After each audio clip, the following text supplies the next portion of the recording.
Bom dia, eu sou Flávio Gomes de Barros e estamos juntos em mais um domingo. Hoje recebemos o executivo Sérgio Oliveira. No início deste ano, ele assumiu o cargo de presidente da Equatorial Alagoas, empresa responsável pelo fornecimento de energia elétrica aqui no estado. Sérgio Oliveira nos fala a partir de agora dos planos para a sua gestão. Bem-vindo ao nosso Contextualizando. Muito obrigado, Flávio. Bom dia a você, bom dia a todos que nos assistem. É um prazer estar aqui hoje, podendo falar um pouquinho, né, dessa trajetória de 7 anos de Equatorial. Agora, no mês de março, nós completamos 7 anos de atuação aqui no estado de Alagoas e falar dos nossos planos para o futuro. Bom, quando houve a privatização da Equatorial, né, houve também quem reclamasse, fosse contra a privatização. Na sua opinião, qual a vantagem da privatização de uma empresa do porte da Equatorial? Olha, Flávio, a distribuição de energia é um setor essencial para o desenvolvimento do país, para o desenvolvimento do estado de Alagoas. E sem fazer juízo de valor político, o que a gente coloca é que uma empresa, ao ser privatizada, a gente coloca na gestão desse grupo empresas que têm a experiência, que têm a expertise em tocar esse tipo de negócio. Além disso, os grupos empresariais que assumem, exemplo do Grupo Equatorial, são grupos com muita solidez e conseguem constituir um plano de investimento necessário a você expandir e modernizar a área de distribuição de energia.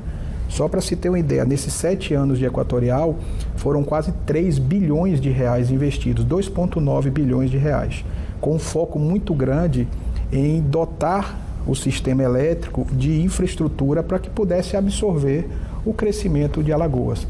Porque afinal a gente sabe que sem energia, infelizmente, a gente não consegue expandir os negócios, né?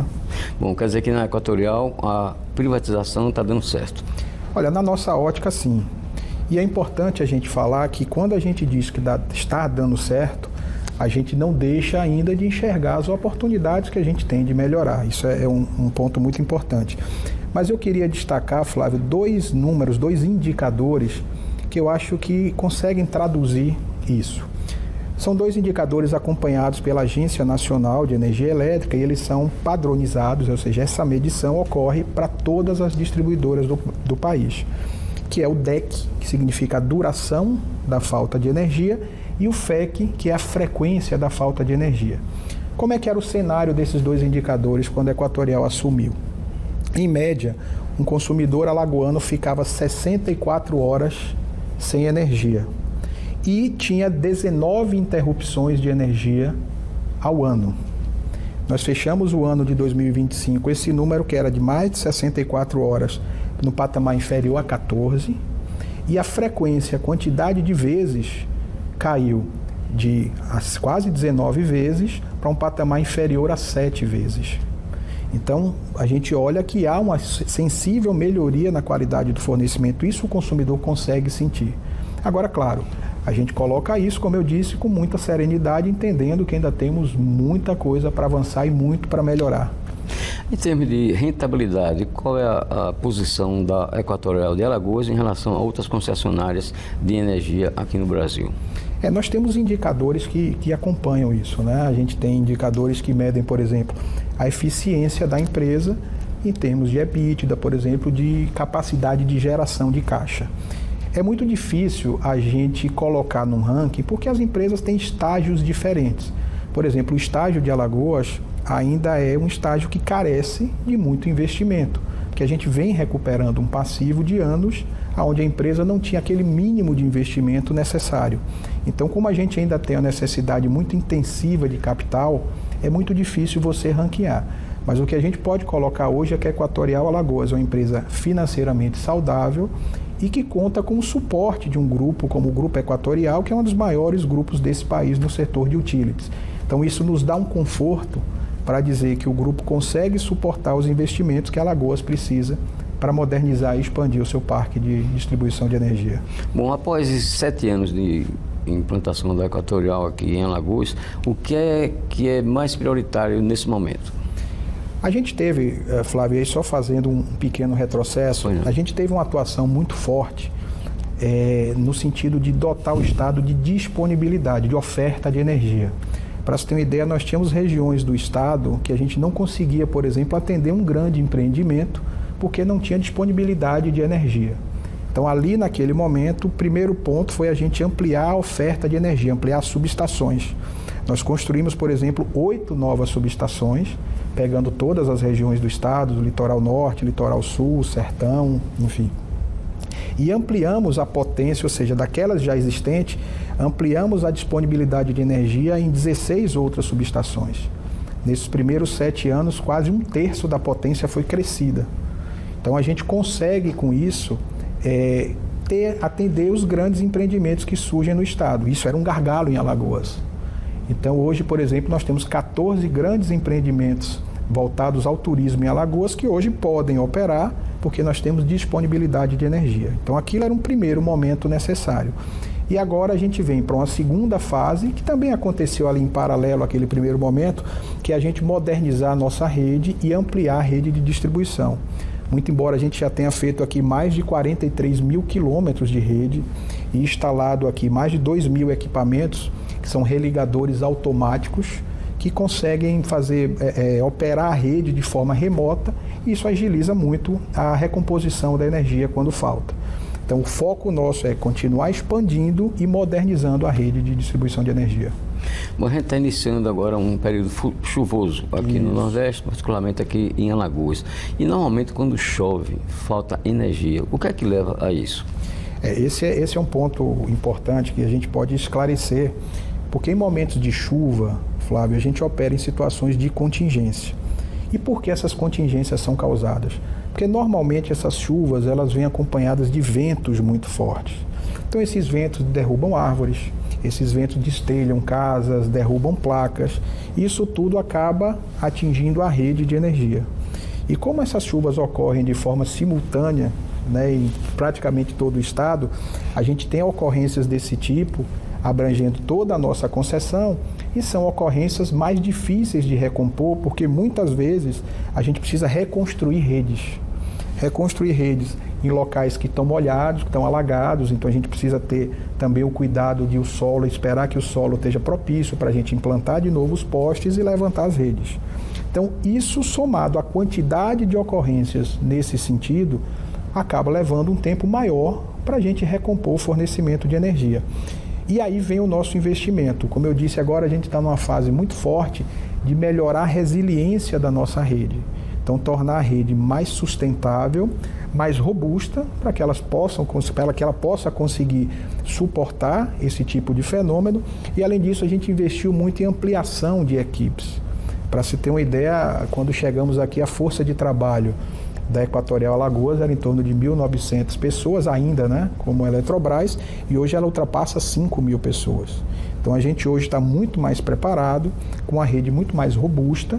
Agora, claro, dependendo da intensidade desse evento, a gente ainda vai ter sim ocorrências que podem demandar um tempo maior de restabelecimento. Uma das ações que vem sendo executadas pela Equatorial é o programa de eficiência energética. Do que se trata na realidade? Esse programa, Flávio, ele faz parte de uma plataforma do Grupo Equatorial e da Equatorial Alagoas chamada É Mais. Então é uma plataforma que congrega todos os nossos programas de responsabilidade social e de sustentabilidade. No caso específico de eficiência energética, a gente tem algumas frentes. Uma dessas frentes é, por exemplo, a modernização da iluminação pública de cidades. Nós já trabalhamos junto aos municípios a eficientização de quase 4.000 pontos de energia, onde você reduz o consumo, porque você coloca lâmpadas em LED, que são mais eficientes, e você melhora a iluminação da cidade. Então, um aspecto até positivo de segurança. E temos uma outra frente também muito forte voltada à comunidade, onde a gente trabalha junto a comunidades, com um público impactado de mais de 40.000 pessoas, em palestras educativas, falando do uso racional da energia, falando de como usar a energia com segurança, e isso é extremamente importante. E a gente tem outras duas frentes, que é troca de lâmpadas. A gente já doou quase 400.000 lâmpadas e substitui a geladeira dessas pessoas. A gente tira aquela geladeira em mau estado de conservação e dá uma geladeira nova para essas pessoas. E por que geladeira? Isso é uma coisa que as pessoas perguntam muito. Uma geladeira em mau estado de conservação, ela pode ser responsável por até 65% do valor da conta de energia dessas famílias. Então, quando a gente substitui a geladeira... Uma geladeira só? Só uma geladeira em mau estado de conservação. Certo. Flávio, tem geladeiras que a gente substitui das pessoas que não tem sequer porta. É um plástico ali, uma coisa improvisada. Então, essas pessoas estão pagando uma conta muito alta porque tem um equipamento que fica praticamente 24 horas por dia funcionando. Chega a representar 65%. Então, quando a gente substitui essa geladeira, além da gente dar a essas pessoas uma melhor condição de vida, né, porque pode armazenar ali seus alimentos, a gente reduz a conta de energia, torna essa conta sustentável. E qual é o critério para se obter uma geladeira? Para substituir uma geladeira? Basicamente, são clientes que estão cadastrados na subclasse residencial baixa renda. São aqueles clientes que estão cadastrados no CAD único e têm renda familiar de até meio salário mínimo por pessoa. Então, essas famílias são cadastradas por nós e nesses eventos em comunidades a gente faz o sorteio para substituir a geladeira dessas famílias. Ok, vamos a um breve intervalo comercial e daqui a pouco a gente volta, continuando nossa entrevista com Sérgio Oliveira, presidente da Equatorial Alagoas. Até já.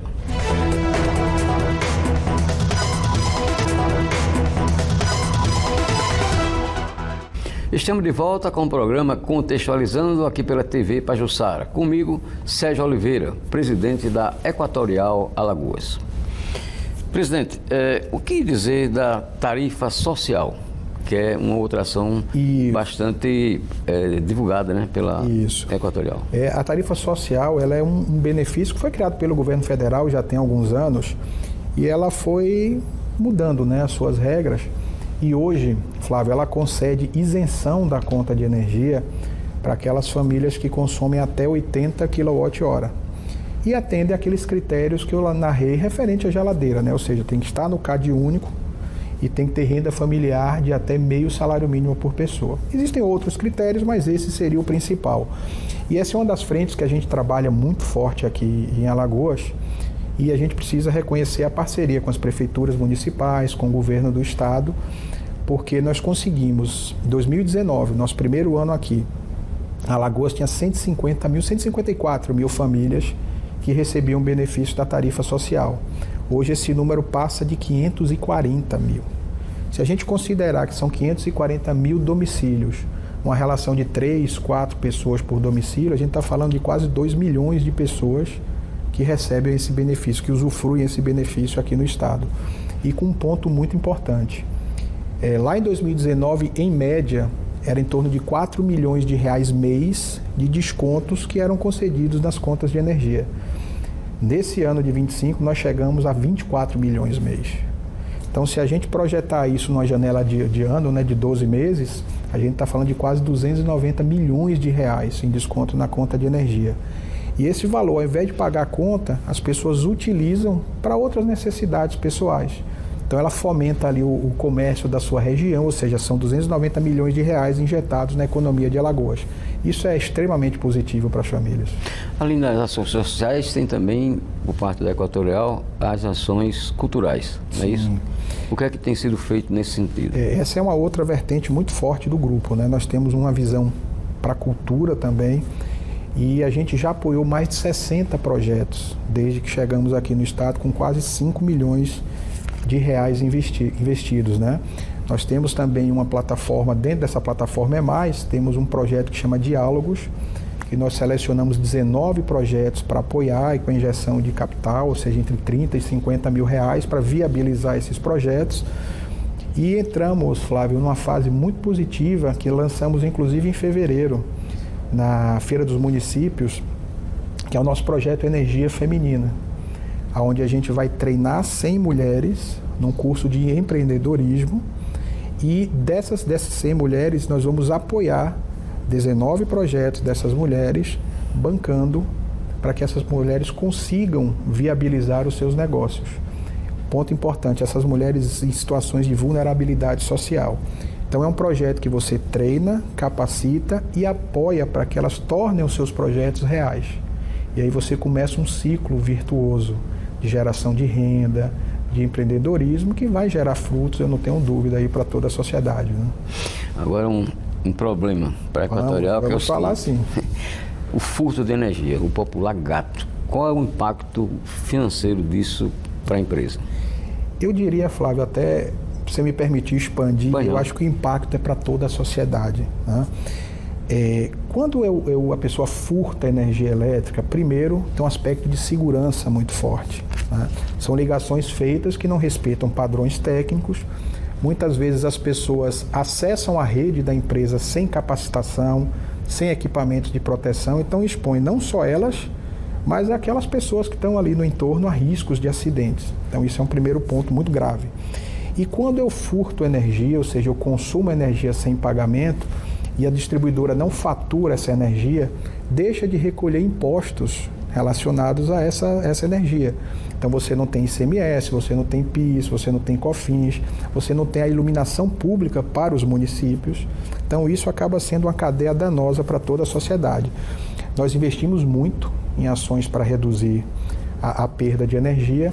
Para você ter uma ideia, em 2019, a cada 100 blocos de energia que a gente comprava, 30 eram desviados. Então a gente tinha uma perda ali no patamar de 30%.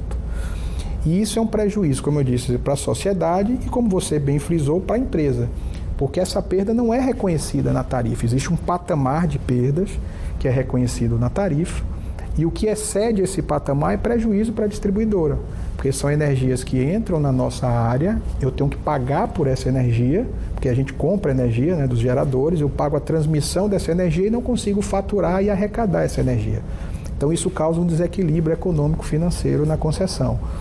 Nós conseguimos atuar muito forte e reduzir essa perda em quase 14 pontos. Então ela saiu de um patamar de 30 para próximo a 16 pontos, que já nos coloca num patamar de perdas dentro daquilo que é reconhecido na tarifa. Lembrando que essa perda, parte dela é uma perda técnica, que é uma perda inerente ao processo de distribuição de energia em si, e uma parte é a perda comercial, muito influenciada pelos furtos de energia. A Equatorial costuma judicializar esses casos, porque na verdade o furto de energia, que a gente chama de gato, né, popularmente, é um crime. É um crime. A gente tem duas formas, Flávio, eu te diria, de atuar.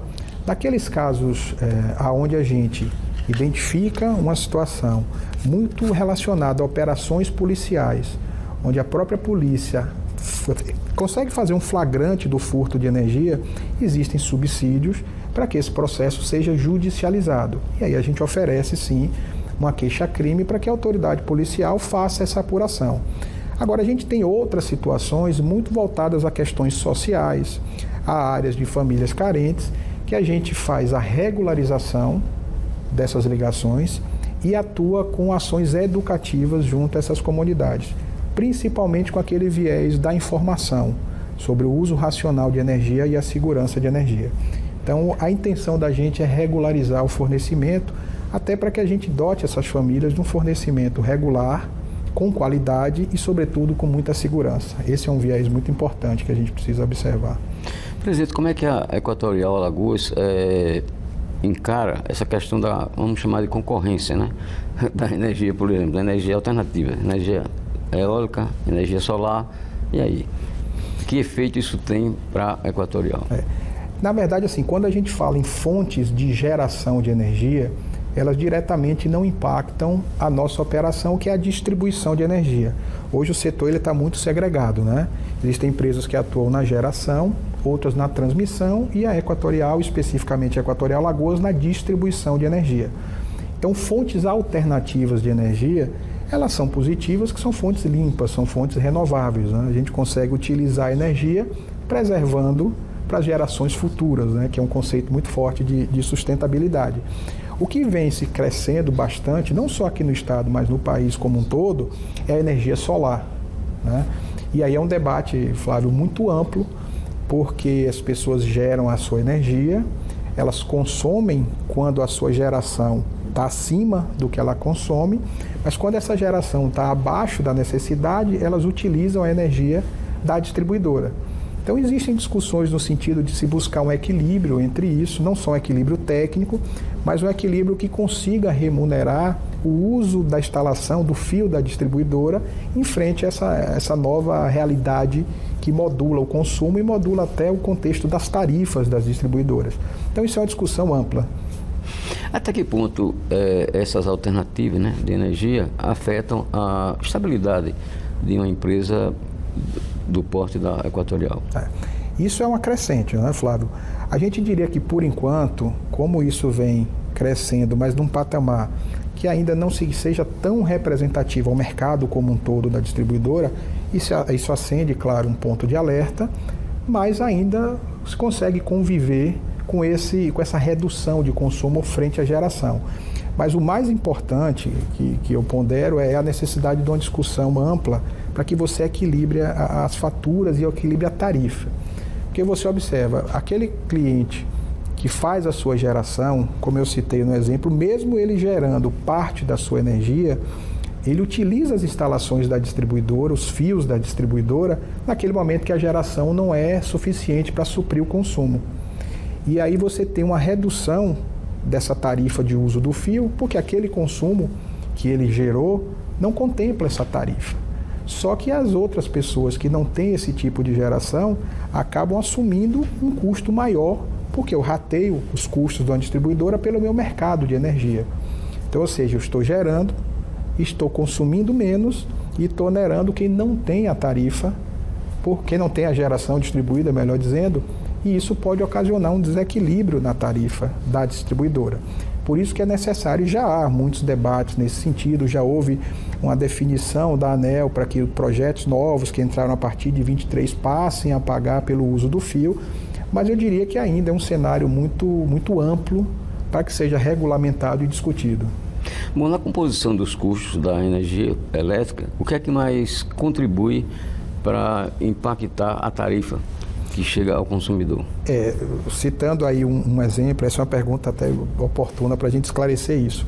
Numa conta de energia de mais ou menos R$100, quando a gente coloca a parcela de tributos, mais encargos, mais a parte de geração e compra de energia, isso equivale a mais de 70% da tarifa. Então, somente 30%, Flávio, da tarifa de uma conta de energia é destinada à distribuidora. E o importante é que não é 30% de lucro, não, é 30% que é destinado para a distribuidora custear toda a sua operação, para ela investir, para ela pagar os seus funcionários, comprar material, pagar as empresas que trabalham. Então, é um ponto muito forte. A gente isolando individualmente os blocos, né, como eu te falei, impostos e encargos setoriais são aquilo que mais pesam numa fatura de energia. Bom, encerrando a nossa entrevista, a gente abre espaço para uma mensagem sua para o consumidor da Equatorial que certamente está nos assistindo nesse momento. Claro. Fica à vontade. Bom, eu só queria agradecer primeiro o espaço. Eu acho que é importante a gente ter esse momento onde a gente, de forma transparente, faz uma prestação de contas, né, para os nossos clientes, faz uma prestação de contas à sociedade, o que é a nossa obrigação. Dizer que a gente comemora agora em março 7 anos de Equatorial, com muito investimento, quase 3 bilhões de reais investidos, com melhorias substanciais no fornecimento de energia. Mas eu acho que a principal mensagem que eu queria passar é que a gente entende que esses avanços são necessários, foram positivos para o contexto da distribuição de energia em Alagoas. A gente tem plena convicção do nosso papel social, que sem energia não há indústria, não há comércio, energia é importante para o desenvolvimento do Estado, para a educação, para a saúde. E eu só queria aqui reafirmar o compromisso de continuar trabalhando muito, todos os dias, encarando os nossos problemas, ouvindo os nossos clientes, porque só assim a gente consegue saber como operar, como melhorar e atuar naqueles pontos que a gente entende que ainda cabem avançar, para que a gente melhore ainda mais o nosso serviço. Ok, você pode rever essa entrevista no YouTube da TV Pajuçara. O programa Contextualizando deste domingo fica por aqui. Tenham todos um bom final de semana.